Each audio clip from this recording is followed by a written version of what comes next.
All right. So I'm going to start with, three tips which are so often ignored and that are extremely powerful, right, in terms of the webinar. And you can see them on the screen. Meditation really helps during the exam. Don't take pressure. You have to stay calm and you have to be extremely focused. And be sure to hydrate, carry a bottle of water or, have water because that really helps. I'm kidding, guys. So if you thought that you're going to get tips like this on this webinar, then no, it's not going to be nonsense like this because we are GradVine. And if you attended our previous webinars, you would know that we give you no nonsense factual information that actually helps. And this is because we've been through the process. We've given our GREs, we've given our TOEFLs, we've done very well. We've cracked top admits. We've helped so many people who've done the same in repeated cycles over the last 6 years.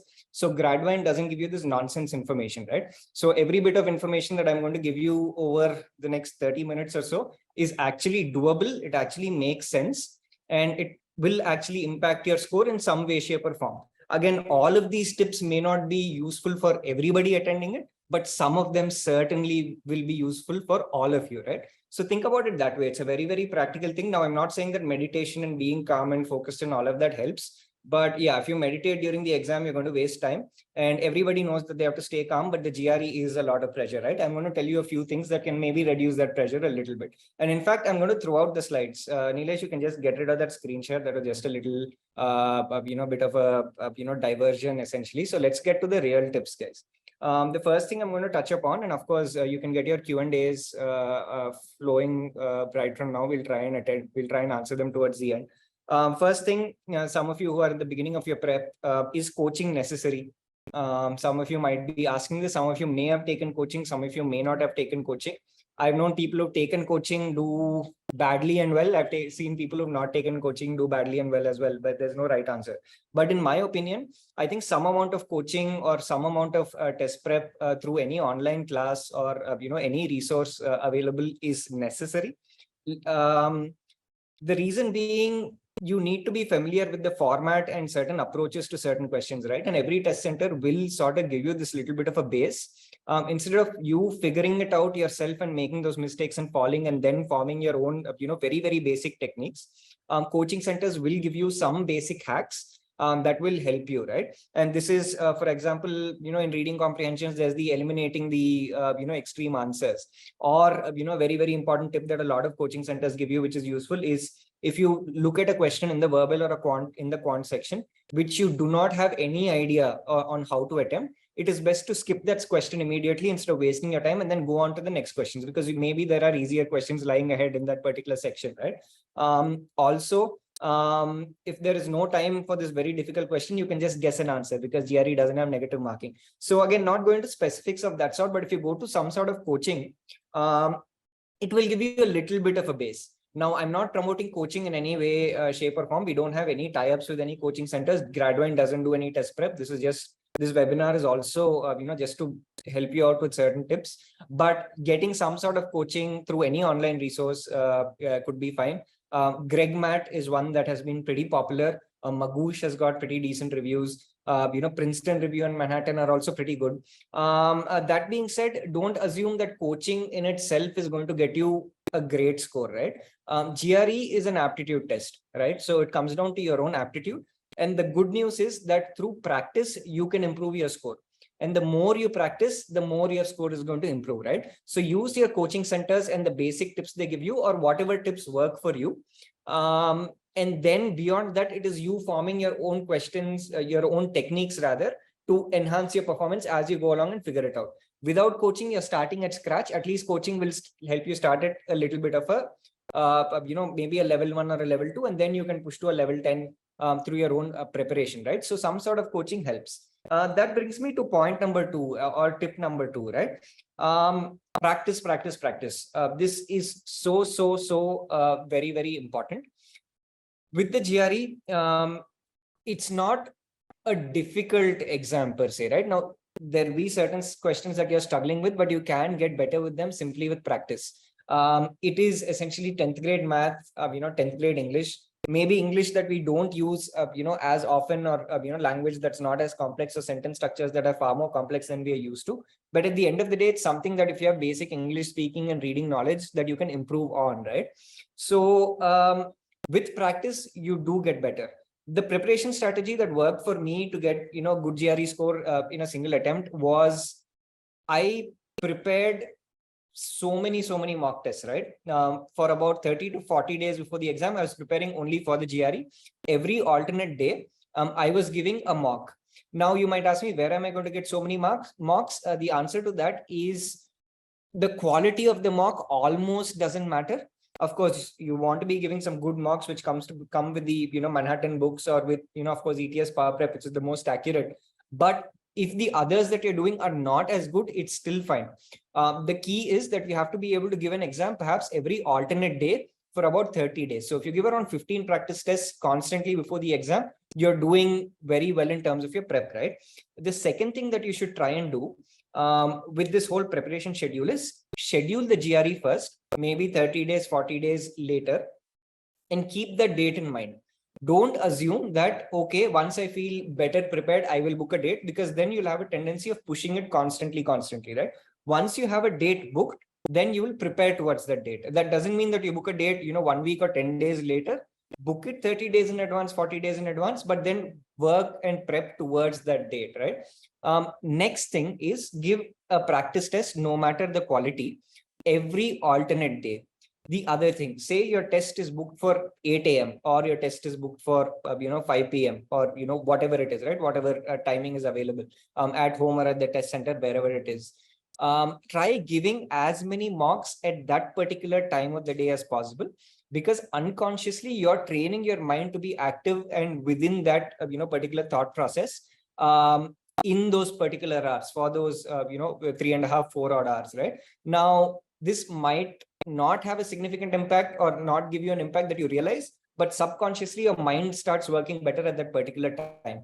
So every alternate day for about 30 to 40 days, give tests. It doesn't matter what quality those tests are. The idea is that you have to be able to sit down for 4 hours and keep your mind working at that time, and you will see improvement over time, right? Which brings me to the 4-hour question, right? The big mistake that I see a lot of candidates prepping for the GRE, and this is where they struggle, right? Oftentimes people come and tell me, and maybe some of you have experienced this before. Oh, I was giving mocks, I was scoring 320. Suddenly when the ETS test came, or the final attempt came of the actual GRE, I dropped by 10 points. I don't know what went wrong. I thought I was preparing really well. The reason for this drop is the constant question I asked them. Hey, when you were giving these practice tests, were you attempting the AWA section as well? And the answer to that question invariably is, oh no, I skipped it during practice. I thought it doesn't matter as much.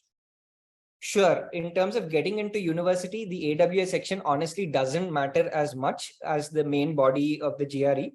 But you have to understand that writing the GRE exam after writing 1 hour of essays, which is 30 minutes, 2 essays, is a whole different ball game when compared to writing the GRE just without writing the essays, just writing the 4 sections or the 5 sections of the GRE without writing an hour of essays. In the actual GRE exam, you cannot skip AWA. So your mind is already tired when you write it. Understand that when I say GRE is not a difficult exam, it is not difficult in terms of the syllabus or the questions that they're asking. It is a mental test. They know that when you write 1 hour of essays, you're already fatigued before jumping into the actual body of the exam. The next thing is, invariably in your mind when you write the AWA, right, it keeps floating in your mind. You don't know whether you wrote a good essay, you wrote a bad essay. You're worrying, did I make too many typos? Oh, I did not have time to proofread the entire essay. Oh, there was this point which I forgot to write in the essay. So your mind is always calling back to the AWA, and therefore your focus automatically on the main body of the GRE reduces. Now, of course, once you give the AWA, understand that nobody expects a perfect essay. If there are certain errors, it's still fine, as long as you've written a cogent enough argument in terms of what they've asked, whether it's an issue-based essay or an argument-based essay. As long as certain basic points are covered, you'll be fine. And if your sentences are decent. So don't think back, it's gone and it's not that important. But in order to tackle the mental fatigue part of it, when you are practicing for these mock tests, be sure, absolutely sure, to attempt all the AWA sections during your mocks as well. Don't skip them. I know it's not important, but you have to simulate the test as accurately as possible during your prep time, right? That is tip number 2 and 3, in fact, right? Moving on. As Indian students, and I'm assuming that a majority of you guys are Indian students, try and maximize your quant score. Verbal is a challenge for all of us. Needless to say, I'm not going to delve deeper into that. It is but obvious. Maximize your quant score, and I see a lot of students having lower quant scores simply because of making certain silly mistakes, right? Now understand that the ETS line of questioning, as opposed to our Indian materials, especially Manhattan, Princeton, is slightly different in terms of the way these questions are structured. Therefore, ETS will trick you when you're actually giving those marks, thinking that, oh, this question is very simple, and therefore you hurry and click an answer, whereas there is more lying within the question, right? So those silly mistakes, not reading the question fully, is a big problem. And the way you tackle that is, when you're practicing quant, aim for perfection. If you're attempting 20 questions in the quant section, it is fine initially during your first 10 days of prep if you are overshooting the time, but make sure you're getting as many questions right as possible. Practice accuracy first, and then speed will come automatically, right? Even during the quant section, if there's a particular question, like I said, that you have no idea what the answer is to, skip it, because invariably you'll find 4 or 5 questions that you can do very quickly, and then your confidence level builds. Finally, you can leave that 1 or 2 quant questions that you're struggling with, or 3 or 4, whatever it is, right towards the end. Worst case, just guess an answer, because there's no negative marking. But initially, don't make silly mistakes. Understand the line of questioning in the ETS power prep material and the actual GRE is very, very different compared to your regular questions. Not difficult, just different. You have to just get used to it. And finally, you have to try and maximize your accuracy as much as possible. Speed comes afterwards, and maximize your quant score, because it's far easier to do than suddenly picking up verbal aptitude if you do not have it. And whether you have that verbal aptitude, vocabulary, and general understanding of the nuances of English language is something you'll know yourself. So therefore, understand your strengths. For me, it was quite the opposite. I got 162 in verbal. I got 161 in quant, right? I understood that I was excelling in the verbal section, but quant was way below because I made a lot of silly mistakes. Of course, I didn't need to retake it, but you need to be cognizant of your own strengths. But accuracy first, speed comes next. Avoid silly mistakes, maximize quant. That works for most people always, right? Coming on to tips for the dreaded verbal section, right? Verbal is so very difficult, because even though you have to learn, whatever, 900 words, 1000 words, and I'll get to that a little later. It's just that these sentence structures are so complicated that it confuses us to a certain extent. When you're doing verbal, you have a much greater likelihood, and this is applicable for all of you, irrespective of strengths, you have a much greater likelihood of scoring better in the reading comprehension questions, right? Reading comprehension is one which you can get better with as long as you improve your practice. It invariably gets better and better over time as you keep reading comprehension after comprehension. This does not hold true for the text completion and the sentence equivalence parts, right? You may learn all the words, you may understand the meaning of every single word, and it's fairly easy to do, where you by heart all the your 1000 words or 2000 words or whatever that your coaching center is giving you. You can understand the meanings of those words very, very well. The problem is within text completion, sentence equivalence, these sections, right? The sentences can be so complicated on the day of the exam that despite knowing the meaning of all the words in the options, you will not know what to fit in. This happens a lot of time. So these two types of questions, where you have to fit in the word or, do text completion, find out sentence equivalence, are a lottery. Even if you know the meanings of all the words, the sentences itself are very, very convoluted, you might struggle. Therefore, your likelihood of maximizing your verbal score lies more with the reading comprehension, right? Reading comprehension is something where you have certain hacks that always help. For example, always eliminate extreme options, right? For example, if one of the options contains stuff like this always happens, or the author says that this is this always happens, or this never happens, or something that is very, very definitive, very, very extreme, which leaves no room for any sort of wiggle, like absolute statements, that option is usually wrong, right? The second thing is, you will always find one option within the reading comprehension answers which is beyond the scope of the reading comprehension, which means that this topic hasn't been touched upon at all. So invariably, out of the 4 or 5 options that you have to pick one from, you will be eliminating 2 or 3. Therefore, the likelihood of you getting an accurate answer is much, much higher. So prepare the reading comprehension very well. you'll have 10 of those questions. Out of 10, I've seen people who were scoring maybe 1 or 2 right when they initially started, hitting 8s and 9s by the time they're done. And if you're hitting 8 and 9 out of those 10 reading comprehension questions, or for that matter, even 7, which is very, very gettable with practice, you are automatically boosting your verbal score by so much, and therefore your overall GRE score also is going to go up. Reading comprehension is foolproof. If you practice, if you get a hang of it, you are going to do well. Within the reading comprehension, again, a couple of common mistakes I see people making is first thing, you don't obsess over the every sentence of the long form reading comprehension, right? So you have a whole reading comprehension, you're sitting and writing notes, you're obsessing over facts. First of all, understand that every reading comprehension will definitely ask you about the summary or the gist of the entire text, like what is the author trying to say. So when you're reading through the entire reading comprehension or the entire paragraph, right, in your mind, try and understand, okay, what is this chap trying to argue through this entire thing? What is his logical line of reasoning? Why is he stating one thing after the other? What is his basic point? As long as you read through it and you understand the point, jump to the questions. Don't sit and break down every sentence, analyze every small thing, and sit and memorize every single fact, because in the questions they may not even ask you about it, right? They might be asking you some very basic stuff that is very, maybe for you through practice, very directly observable through a single read through. So understand the summary, understand the objective, and then jump into the question and then search for parts of the paragraph that are specific to the questions to answer them. Now, this is the method that works for a lot of people, maybe 70-80% of the people out there, but there are certain gifted guys or girls who can read the entire reading comprehension and just remember parts of it and just understand it end to end in one brief, right? So for them, maybe it makes sense to read through the paragraph and only then jump into the questions. But for a lot of others, skim through it, understand what the entire theme and the argument the author is trying to make of that reading comprehension, and then you can jump into the question straight away and then find the specific parts of the paragraph that lead you to the answers essentially. The other big mistake that I see people making is that they try, if they're familiar with the topic of the reading comprehension paragraph, say it's about music, say there's a paragraph about Freddie Mercury, from Queen. There was past reading comprehensions about him in recent years.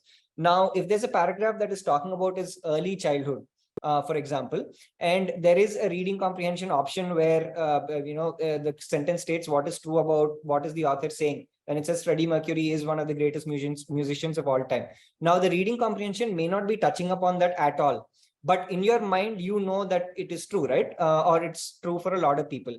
It still doesn't hold true because the actual paragraph that the author has given does not address this topic at all. So don't use your own outside knowledge to infer answers. Only stick to within the scope of the paragraph and what the author is trying to argue and the gist of the argument. Again, it is something that is imminently doable with practice, and it is far more foolproof than your text completion and your sentence equivalence questions, which can be a lottery on the day. I've seen a lot of people who have brilliant vocabulary struggle because they simply couldn't understand the way the questions were structured. Right.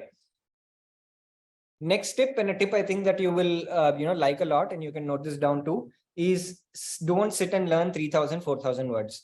There is no need. Every coaching center, be it Magoosh or whatever it is you're looking at, will have a set of maybe 800,000 words. Those are more than enough. Once again, like I said, your vocabulary, knowing a lot of words is secondary, not as important, because in the GRE, it is the way the sentences are structured that make it difficult. So if you're sitting and learning 2,000 words, you're wasting your time. And you're also losing focus on the 1,000 that are most important. Every coaching center has the same set of words, maybe 10, 20 words here and there. But if you prepare those, you're more than fine. More than that, you have to understand parts of a sentence, how sentences are structured, and logically being able to break them down. That's much harder than by-hearting words. Don't obsess over by-hearting words. I know a lot of friends who are giving the GRE together talk about how many thousands of words they are learning by heart. Doesn't make any sense. Does not help you whatsoever. In terms of GRE prep, right? The basic 800, 900,000 words, more than enough. Now, another common question that I get, right, from a lot of students, a lot of applicants is, what is the best prep material? And here I am to tell you that all prep material is good. Try and get your hands on as much as possible, because the more you practice, the better it is.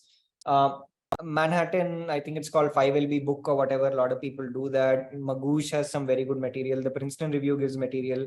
All of these are great. I've heard a lot of good things about GregMat also. I think the last 2-3 years, that's something new that's come up, which is fairly good in terms of test prep, and they do give out material as well.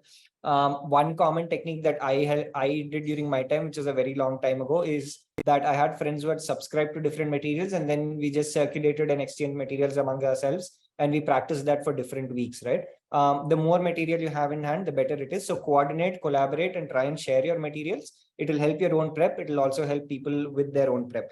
Don't get into the mindset that, oh, my material is better, why should I share it with them? Because all the material by and large are the same. And here is the slight caveat or the slight problem, right? After you do all of these materials, right, you have to understand that ETS's line of questioning and the ETS material will be different.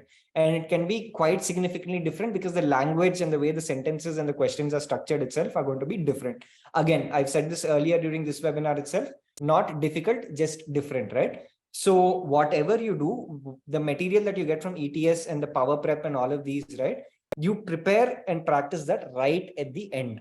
Do not waste it at the beginning where you're bumbling and you're making mistakes and you have no clue how to tackle the questions. Instead, use all the other material to be super well prepared to tackle the ETS questions, so that you already are very well prepared for the GRE. You're just tuning your mind to the way ETS launches their questions, and you can therefore do a lot better in those tests.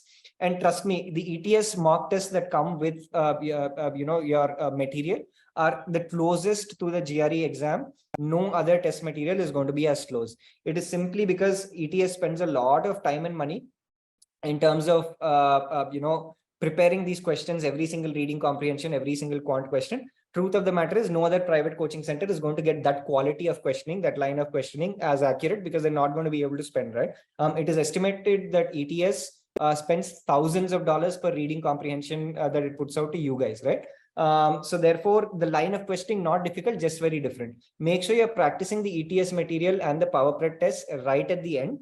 Usually, whatever you get in that ETS mock test that you give just before the exam will be around plus or minus 5 to 10 points of your actual test, right? Not more than that. It is a fairly accurate indicator of how well you're going to do, and therefore give that test as close to your final test as possible. Don't give those materials in the beginning, because you're wasting some really good quality questions that you can use to test yourself eventually, right?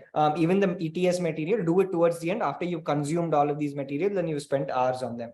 The other thing is, don't give a test mock one day before the actual GRE test. On that day, just relax, don't do anything. Keep your mind calm and stress free, and then just relax. Don't do anything test prep related. This is something that really worked for me and a lot of my peers in the past, and a lot of our students who come to GradVine who gave us this feedback as well. One day before the exam, just let it be. Don't do any practice. You've done all the work already. Just let your mind relax, and you'll be ready for the actual test, right? Just a couple of other things in terms of stress management, and this is again something which we harp on, we say a lot, but is not done enough by students, is the best way you can tackle stress with regards to the GRE and the pressure that comes with it is, again, not through deep breathing and meditation and all of that. I don't know how much that helps anyone, honestly, but it is by budgeting time for multiple attempts. Once you go into the GRE exam knowing that, okay, if I don't do well this time, I still have time to give a second attempt. Therefore, I'm just going to go with a free mind and treat this like maybe even a practice attempt and give my best shot and come out. Automatically, your score will increase, because stress and that pressure of GRE being, the ultimate exam is what shaves 5 or 10 points off your score, right? So understand that if you're giving the GRE early, you have the luxury of time to give the GRE another time, right? So at least budget for 2 attempts. 3 attempts are not necessary. Now, I've seen people who've given 3 attempts also, but between the first attempt and the second attempt, most cases, around 75% of the times I've seen that the score improves. Between the second and third attempt, rarely improves, right? Because this is an aptitude test, because you get used to the whole format, because your mind is getting set in a particular way, there is an improving curve if you give multiple attempts. You obviously get better at the test. Secondarily, the other effect is that you're not going to be as stressed during that first attempt, right? Conversely, during the second attempt, say you were aiming for 320 and you ended up with a 313 or 314, which is still pretty decent score, by the way, which I'm going to cover in my last point.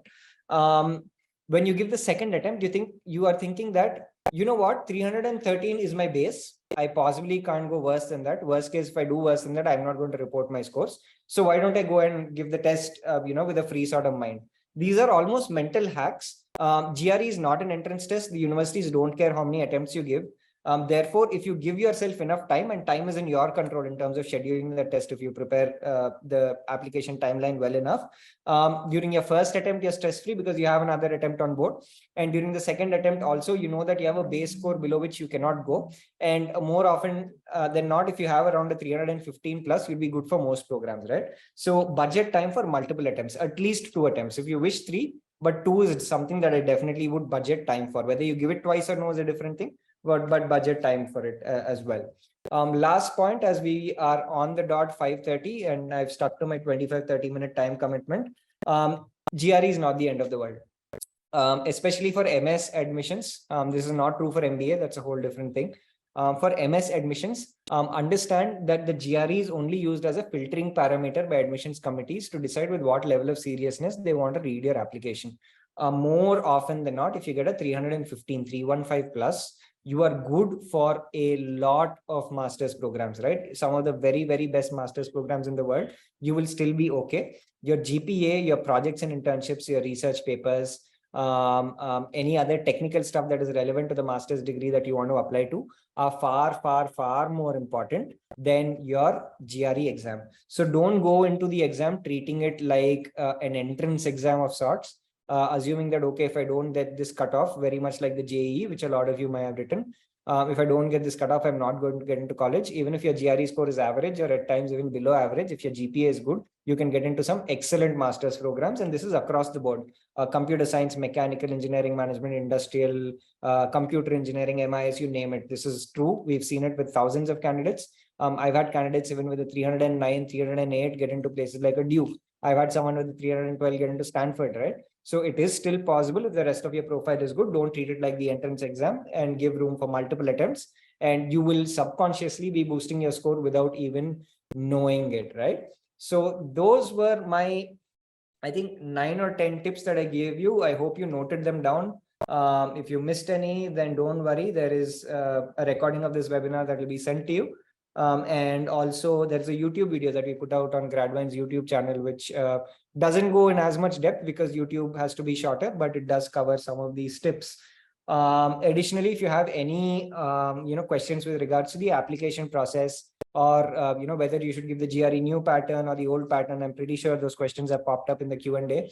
I will try and answer them on this webinar, but you can always schedule a free consultation call with us at gradvine.com.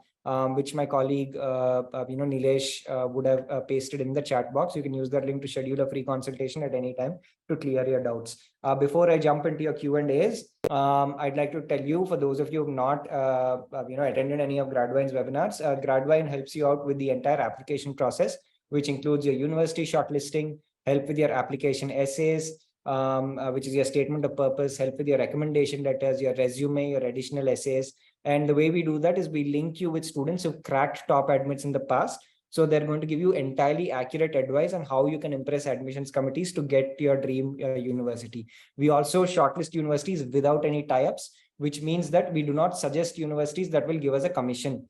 Therefore, we will suggest universities that are the best possible fits for your profile. And each and every university that we will suggest will ensure great return on investment and career growth for you, right? We don't send you for the sake of sending you. In fact, on a lot of consultation calls, we tell people wait for 1 year and apply, or maybe this is not the right course and country to go to, and we give you very, very genuine advice. And that's why we've had such fantastic results over the last 4 years. We've had over 30 admits to universities like Duke, the University of Washington, Carnegie Mellon, Cornell, Johns Hopkins, which are the best universities in the world. We've had admits to the best programs across engineering, management, computer science, industrial engineering, mechanical engineering. We've had admits to the best MBA programs in the world, including Stanford, MIT, Sloan, Harvard Business School, Carnegie Mellon, Tepper, UCLA, Anderson, you name it, every single top 20 school, we've had multiple admits, right? And all of this is just in the last year or two. Of course, we've had this track record for the last 6 years, and all of our reviews, you can see, if you do a simple Google search, it's all very transparent, unlike a lot of places. And you've seen the information I've given you about the GRE. We don't even do GRE prep, so you can understand the kind of information we'll give you about the application process, where our entire expertise lies. So don't lose this chance, sign up with us, and you will have the best possible partner for your applications. Apart from that, thank you so much for joining in. I hope this was useful. Do subscribe to our YouTube channels. You can follow me, Srikar Sanapareddy, on LinkedIn, where I'll be putting out a lot of content. Until I see you for the next webinar, or I see you on the free consultation call, all the very best with your process. And I hope that this was useful. Thank you so much for joining in, guys.